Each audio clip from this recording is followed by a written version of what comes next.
Sin in Space Chapter 19. Tony woke up in time for breakfast, an achievement in itself.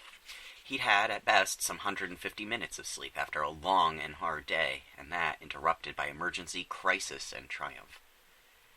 He washed without noticing the stench of the alcohol. He noted the time. Good thing there was no lab inspection to do this morning. He noticed the closed bedroom door. Good thing he'd so hospitably given up his own bed to Graham, considering the unexpected turn of events the night before. He threw his parka over his shoulders and stepped out into the wan sunlight, oblivious to the lingering chill. Good thing he could still laugh at himself, he decided. What was the old saw about all the world loving a lover? Nothing to it. It was the lover who loved the whole world. Love, lover, loving. He rolled the words around in his mind, trying to tell himself that nothing had really changed. All the old problems were still there, and a new one, really, taken on. But that wasn't so.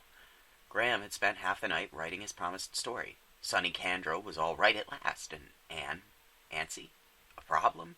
He could remember thinking in the distant past, as long as 2 days ago, that such an involvement would present problems, but he couldn't for the life of him remember what they were supposed to have been.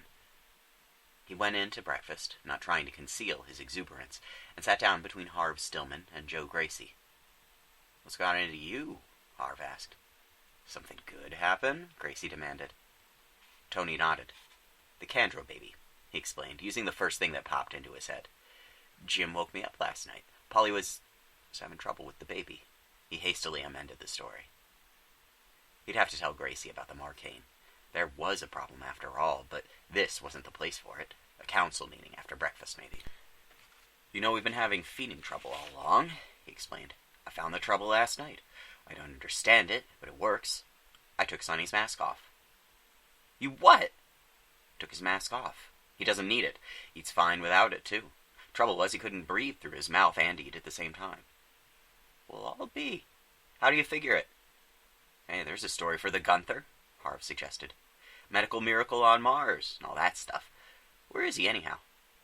"Still sleeping, I guess. The bedroom door was closed." "Did you talk to him last night?" Gracie asked. Tony attacked his plate of fried beans, washed them down with a gulp of coffee, and told the other man about Graham's promise. "He was up half the night writing, too. I heard him while I was examining the baby." "Did he show it to you?" "Not yet. He was asleep when I got back." Harv pushed back his chair with a grunt of satisfaction. "I feel better already," he grinned. "First decent meal I've had in days. What's the program for today, Doc? You going to need me on radiological work?" "I don't think so.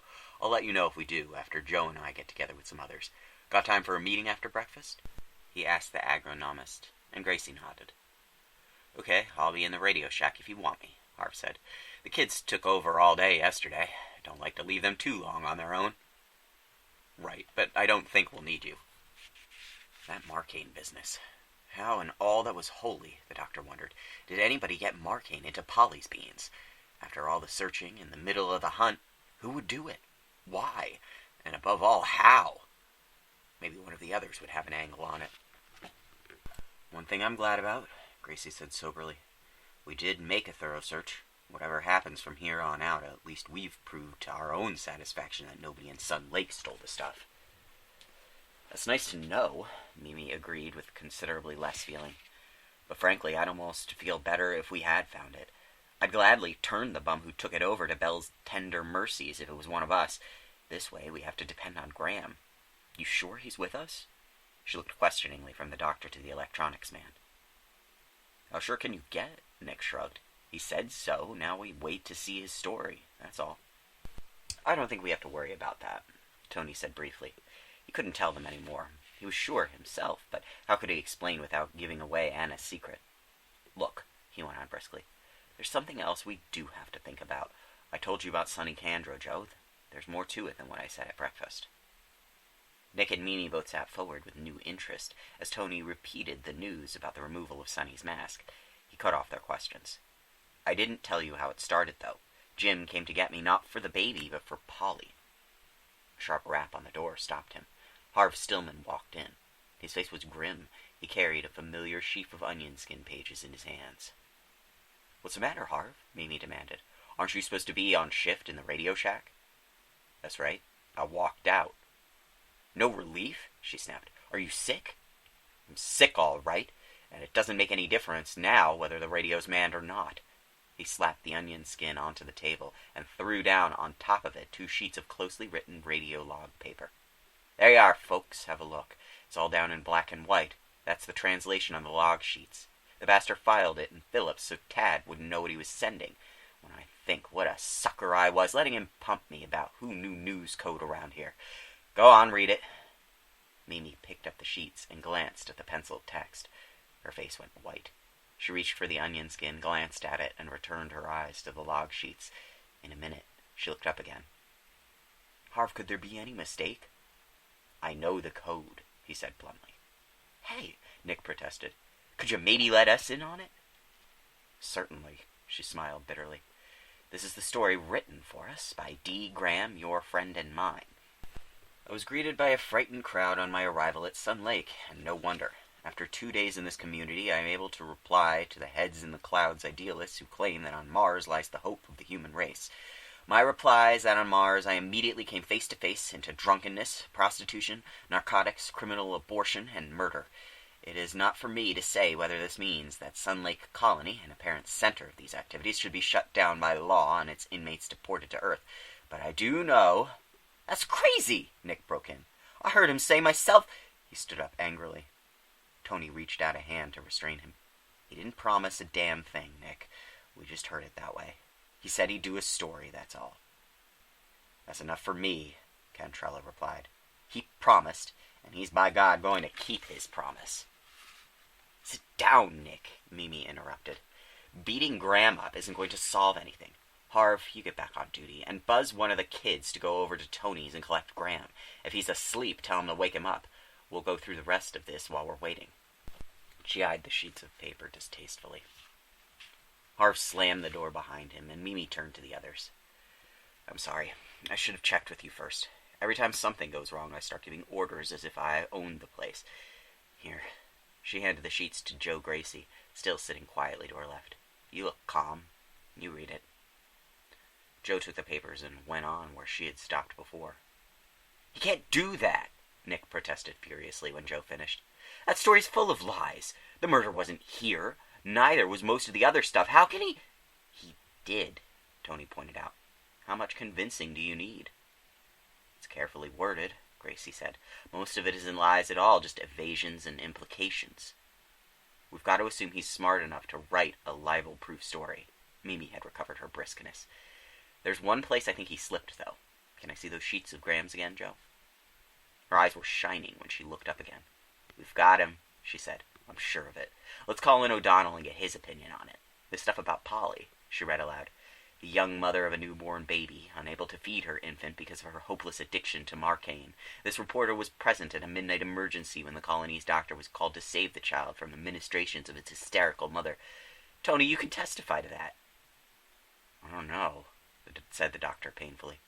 Sure, I realize Polly's not an addict, but that's what I was starting to tell you when Harv came in. That's what Jim got me up for last night. Polly was sick, and there's no doubt that it was a dose of Marcaine that was responsible. What? Polly? But she couldn't be the one. She was... How did Graham find out about it? Tony waited till the questions stopped, then gave them the whole story, from the time Jim Candro roared into his house at 1 o'clock in the morning, right through the removal of the mask. We were both asleep when Candro came in, he explained, and the noise woke Graham, too. I didn't see him again myself, but I heard him typing when I was in the hospital with the baby, and Aunt Anna told me she talked to him while she was making the bottles. She had no reason to hold back any information. I told her myself that he was writing a friendly story. Well, that fixes us, but good. Where did Polly get the stuff? Nick demanded. We've hunted every inch of this place looking for Marcaine. How come it didn't show up? I've been trying to figure that myself, Tony said. I don't think she got it. Her reactions were not those of a Marcaine user, and I'd swear she was as shocked as she said when I diagnosed it.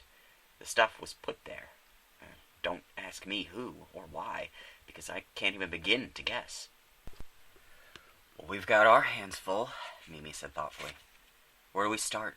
It seems to me the same answer is going to settle 2 of our problems. Where did Polly's Marcaine come from? And how are we ever going to get out of this impossible situation with Belle? That's not all, Nick added grimly. We can solve both of those and still get booted off Mars when this story breaks. That's a separate matter. All I can do about that is try to talk to Graham, or prove to him that at least part of the story is libelous. Come in, Mimi called in answer to a knock outside. Gladys Perowski pushed open the door and announced breathlessly, "We can't find him. We've looked all over and he's not any place." "Graham?" Tony jumped to his feet. "He was asleep in my bedroom. I left him there. He has to be around." Gladys shook her head. "We opened the door when he didn't answer, and he wasn't there.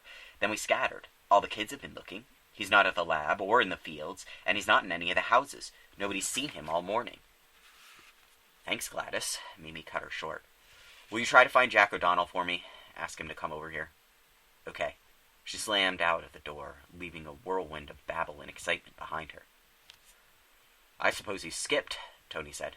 "Probably messaged one of the industrial outfits in that damn coat of his and got picked up during the night. His bags are still at my place, though. I saw them this morning. That's funny." "Very funny," Nick echoed glumly. "Ha ha." "What's luggage to a guy who can write like that?" Gracie asked.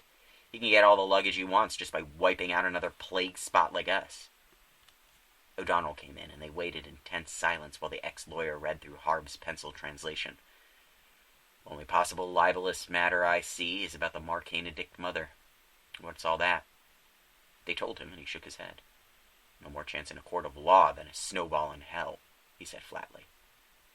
"But I don't care how he worded it. The story's not true." "How many stories are? If truth or justice made my difference in the Earth courts, I wouldn't be here. I loved the law. The way it looked in the books, that is. I guess I'll have to pass my bar examinations all over again. Mars is under the Pan State, but I suppose this constitutes interrupted residence anyway."